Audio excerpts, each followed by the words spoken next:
Olá pessoal, como vão todos? Estamos aqui de novo no canal Seguros e Sinistros Ponto a Ponto para abordarmos hoje o tema 9, que nos remete aos sinistros de roubo e furto de bens e de valores, né?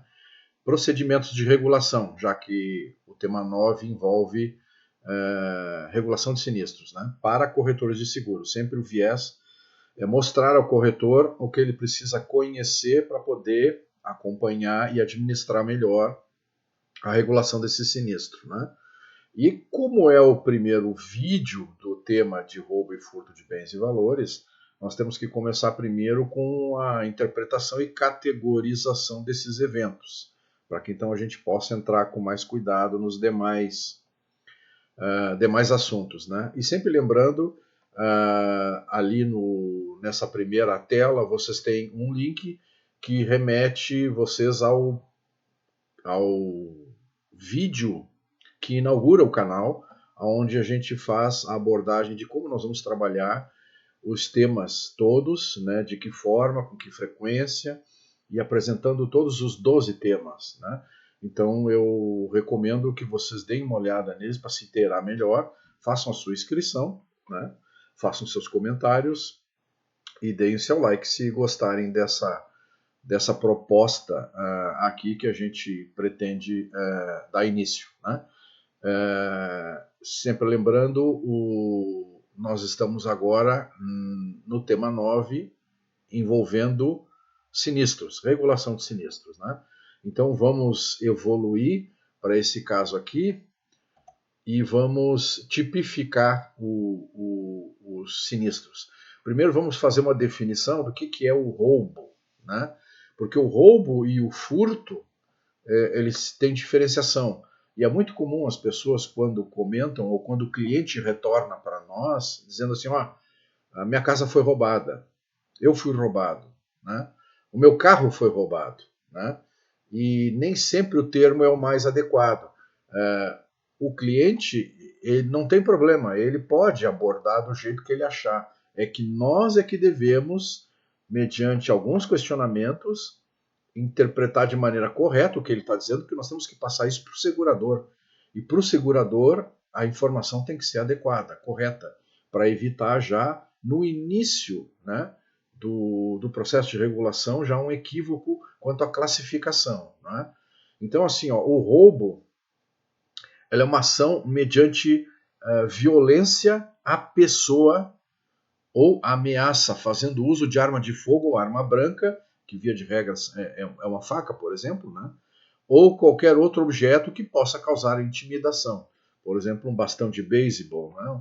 Uma barra de ferro, alguma coisa, mas percebam que o roubo está sempre ligado a uma tentativa ou uma ameaça de violência à pessoa, né?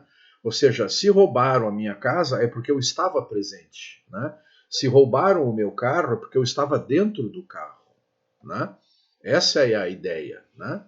Então aí sim nós temos a classificação de roubo.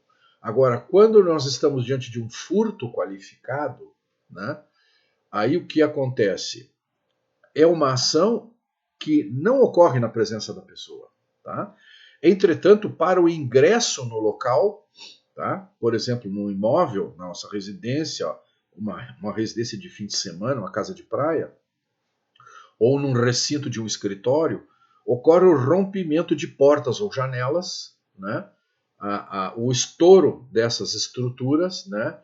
Ou outra forma de invasão que caracterize o evento. Ou seja, o furto qualificado, como o termo diz, tem que estar caracterizado algum dano ao imóvel, né? Por isso que quando nós dizemos assim também no automóvel, né, o meu carro foi roubado, mas eu não estava lá, né, provavelmente o carro foi furtado, né? Entraram no nosso escritório e roubaram o nosso notebook, né? E para isso tiveram que romper, estourar a porta de entrada do escritório, está lá com a fechadura toda arrebentada, é porque houve um ingresso no recinto mediante o rompimento de algum obstáculo, né? Se foi numa residência, a mesma coisa. Pularam o muro, ingressaram próximo da casa e estourar uma janela ou uma porta, né? Ou muitas vezes pode ficar caracterizado também, e aí o segurador pode, de um lado, variar um pouco a interpretação, mas eu já coloco essa questão para vocês. Por exemplo, ao ingresso numa residência, não em apartamento, mas numa residência, e dessa forma se estoura, por exemplo, a porta de entrada, o portão de entrada da casa, onde faz limite para a via pública, né? Estoura-se aquele portão, aí o meliante entra para dentro do pátio e consegue ingressar dentro da residência, mas sem quebrar nada na residência, né? Às vezes tinha uma janela aberta, por exemplo, né? Então, tem seguradores que classificam como furto qualificado porque houve uma forma de invasão pelo portão. Ficou caracterizado que o portão foi estourado, né? Porque se não há essa caracterização de ingresso mediante um dano ao imóvel, e eu já como regulador atendi muita coisa, por exemplo, até em apartamentos, né, onde as pessoas, o elemento entrava por uma janela aberta, né, e furtava quantidade de objetos valiosos, saía pelo mesmo lugar sem deixar nenhum vestígio. Isso não é furto qualificado, né? Isso é furto simples, né? Também pode ser caracterizado como desaparecimento, né? Então, isso os seguradores não acolhem. Por isso que tem que se ter muito cuidado com isso, né? Ao comentar isso com o cliente, quando ele faz essa cobertura, tentar explicar para ele. Se você sai do imóvel, mantenha-o fechado, né? Eu já tive caso de clientes, por exemplo, dormindo dentro do apartamento, deixaram a janela segundo andar, né? Com pilotis, né? Eu já tive casos de terceiro andar, que o elemento subiu pelas grades, entrou pela janela de área de serviço, a pessoa estava dormindo no quarto, ele roubou um notebook que estava na sala, desceu pelas grades e foi embora. Furto simples, ele não rompeu nenhum obstáculo. Então, isso nós temos que ter cuidado, né, com o nosso cliente. Tá? Casa de praia é muito comum, às vezes ele entra no terreno, vai lá nos fundos, rouba alguma coisa, né, mas não estoura nenhuma porta, não rompe nenhum obstáculo para fazer o furto, né? Então ele fica como furto simples. E aí os seguradores não dão a acolhida. Então, por isso que essa tipificação ela é muito importante nesses casos, né? E os procedimentos que a gente tem que tomar, né? Identificar os vestígios deixados. Quando há roubo ou furto, seja em casa de praia, residência de fim de semana ou na própria residência do cliente, rapidamente o cliente faz contato com o corretor. Isso é uma praxe, né? E aí então o que deve se solicitar, né? Não, eu não posso deixar minha janela quebrada, eu não posso deixar minha porta rompida, sem dúvida nenhuma que não pode, né? Nós temos provavelmente os serviços de assistência da própria seguradora que pode auxiliar nisso, né? Mas o que se faz? Hoje, com muito mais facilidade, faz um rol de fotografias identificando os vestígios, né, daquele furto e faz-se o reparo, né? De preferência sempre orientando o cliente a fazer fotografias mais gerais que identifiquem melhor o local segurado, para depois as fotos mais particulares, né? Para que senão você fica com fotos tão particulares, tão miúdas, que você pode classificar aquilo como qualquer porta de qualquer lugar, né? Isso tem que se ter cuidado, né?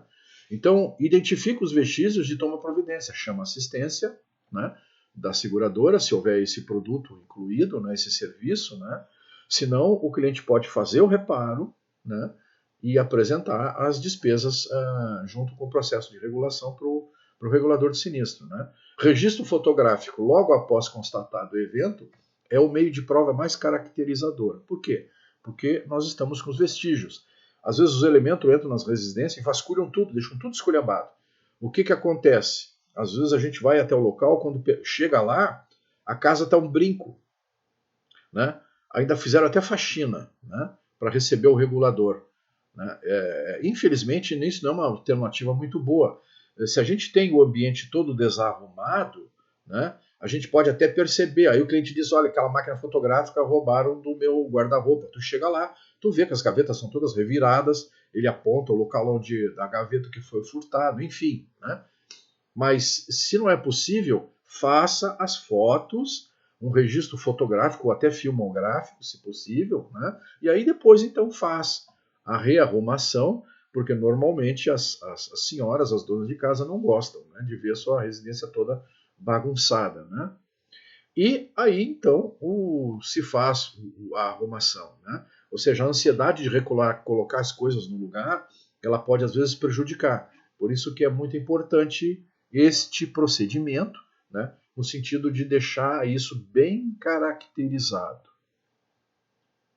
Tá ok? Então espero ter deixado, pelo menos nesse primeiro vídeo, essa condição que é básica, né, de caracterização dos tipos de evento, para que a gente então possa evoluir nos sinistros e ampliar um pouco mais as questões envolvendo, no nosso caso aqui, a regulação de sinistro. Tá? Por enquanto, agradeço. Fique com Deus.